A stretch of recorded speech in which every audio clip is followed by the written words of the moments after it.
Mert y Afra nos han hecho llorar a todos con ese momentazo. ¡Qué fuerte de verdad! ¿Os imagináis?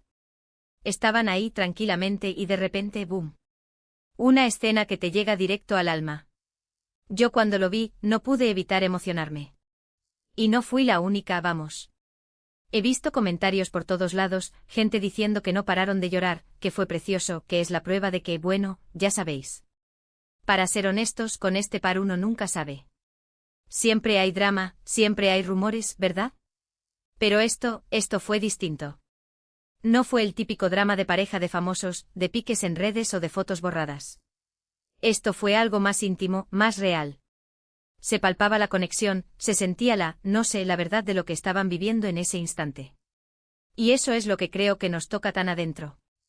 Muchos dirán que es montaje, que todo está planeado para dar de qué hablar, para que los fans se enganchen. Y sí, en este mundillo, todo es posible. Pero yo a veces me gusta pensar que no todo es fachada.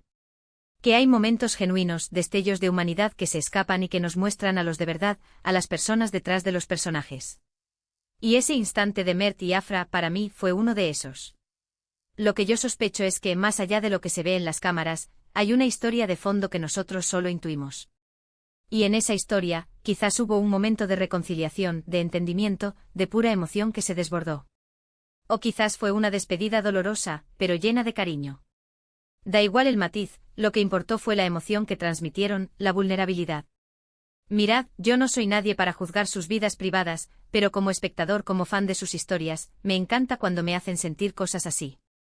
Cuando me sacan de mi rutina y me meten en su mundo, pero un mundo que se siente cercano.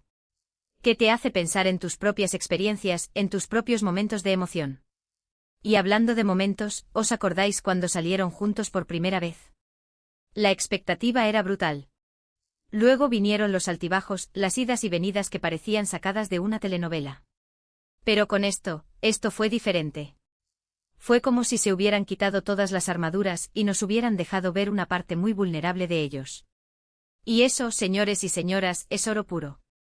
Yo me pregunto, ¿qué será lo siguiente? ¿Volverán a aparecer juntos y felices como si nada? ¿O esto es el preludio de algo más grande, de una reconciliación definitiva? Es que me dan tantas vueltas la cabeza con este tema. Lo que está claro es que Mert y Afra saben cómo jugar con nuestra atención y sobre todo con nuestras emociones. Y a mí, confieso, me encanta. Así que con todo este salseo, solo queda esperar. Pero una cosa sí tengo clara, ese instante que compartieron, ese que nos hizo llorar a todos, va a tardar en olvidarse. ¿Vosotros qué pensáis? ¿Creéis que ese momento fue sincero o que es parte de alguna estrategia?